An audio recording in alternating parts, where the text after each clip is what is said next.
Hey Bottom Bears, it's me, Miss Cochran. I'm so excited to read this story again with you. Can you tell me the title of this story again? Good, it is Yummy, Poems About Good Things to Eat.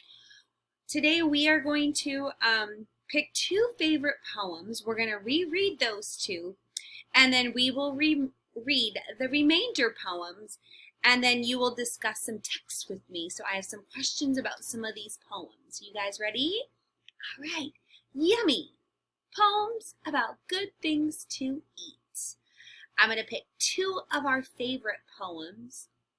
These are two of mine. I am going to go pancakes. I love pancakes. All right, let's read this one together. Pancakes. Make a pancake, pat, pat, pat. Do not make it fat, fat, fat. You must make it flat, flat, flat. Make a pancake just like that.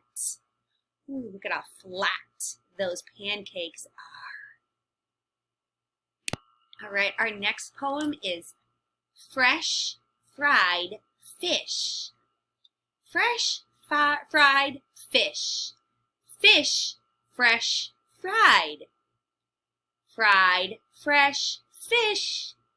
Fish fried fresh. Wow, I love that poem. What do you guys hear in that poem? You hear that f sound? Was that one a little harder to say? It was. Why do you think it was so hard to say?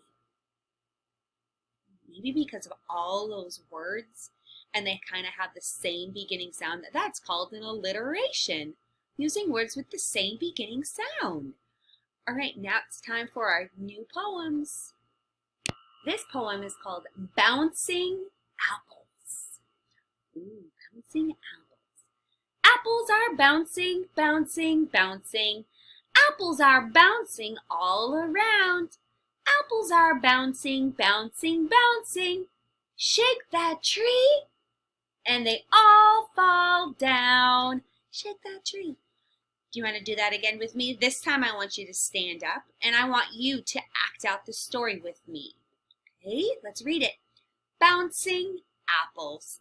Apples are bouncing, bouncing, bouncing. Apples are bouncing all around. Do I see some bouncing apples? Apples are bouncing, bouncing, bouncing. Shake that tree, and they all fall down. Can you fall down? Good job. Look at that word right there. A-N-D. That is the word and. Wow. We see this word in many different places. And we will keep reading. All right. A-N-D. Can you write that? A-N-D.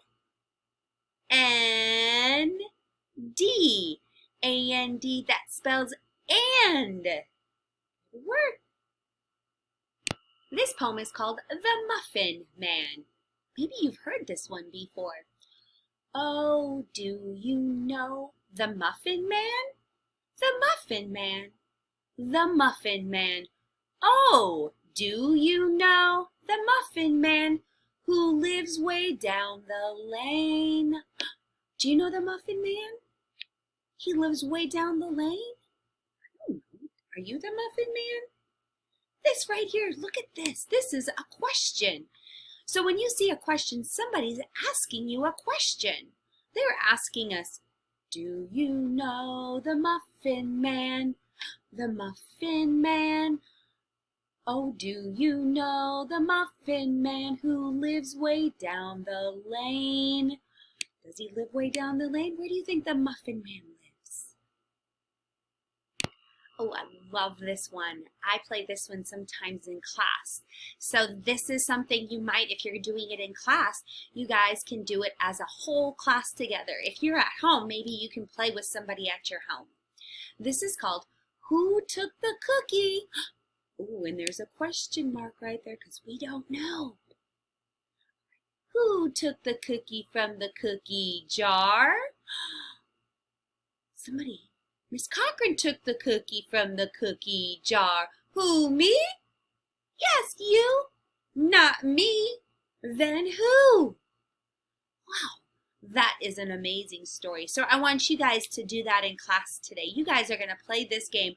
Who took the cookie from the cookie jar? Remember, it goes, who took the cookie from the cookie jar? And then you can say a name. Who would it be? Somebody in your class. You can pick a name. Or if you're at home, you can tell your mom or dad, maybe, Mom took the cookie from the cookie jar. And she would say, who, me? And you could say, yeah, you. Say, not me. Then who? And then you guys can continue to play. Each of you can have a turn with your name here. Who took the cookie? Do we know? This is a very fun story to have. This story is about who wants cabbage. There's that question mark. Who wants cabbage? Do you guys know what cabbage is? Cabbage is a vegetable, and it looks like this. This is cabbage. Have you seen it before? Maybe at the supermarket, at H-E-B or Walmart. It is a go food. We talked about those healthy foods last week. Look at that beautiful head of cabbage. And sometimes people make cabbage in salads. Some people make coleslaw with cabbage. Some people eat cabbage. So, do you like cabbage? Have you tried cabbage before? Cabbage is delicious. I love cabbage. So let's read this poem together. So in this story, this game you can play also at home. You need 2 names, or you can play in class, and you will need 2 names. I'm going to use Miss Cochran in one name, this line right here. I'm going to put Miss Cochran's name right here. And in this line, Marilyn the mermaid will go in that line. Marilyn, okay? This is it. Who wants cabbage? Who wants cabbage with sugar and tea? Not Miss Cochran, no Marilyn, and surely not me. Ooh, do you guys want cabbage? This is something sometimes when you don't want something, you can say, oh, I don't want it. No, thank you. You want to do that again with me? Remember, Miss Cochran, here, Marilyn, here. Hey, who wants cabbage? Who wants cabbage with sugar and tea? Not Miss Cochran, nor Marilyn. And surely not me. All right, guys, we finished our whole story about yummy poems that eat. So let's talk about a couple questions I have. Was there one poem that was really hard to say? I'm thinking. I think I know. I think I know which one was really hard for me to say. It was the fried fresh fish. Those sounds sometimes were hard to say. How about you? Did you have one that was harder to say? So each of these poems were so different, weren't they? But was there anything that was the same about these poems? What's the same about them? Take a quick peek. Cookies, cabbage, muffin, apples, fish, chocolates, pancakes, cupcakes, apples, ice cream, and pancakes. Was there anything that was the same about all these stories? What did they have? Good job. They all talked about food, right? What is your favorite kind of food? Do you have one? Do you think that you could write a poem about your favorite food? Miss Cochran loves cucumbers. Do you think I can make a story about cucumbers? All right, I'll see you guys tomorrow.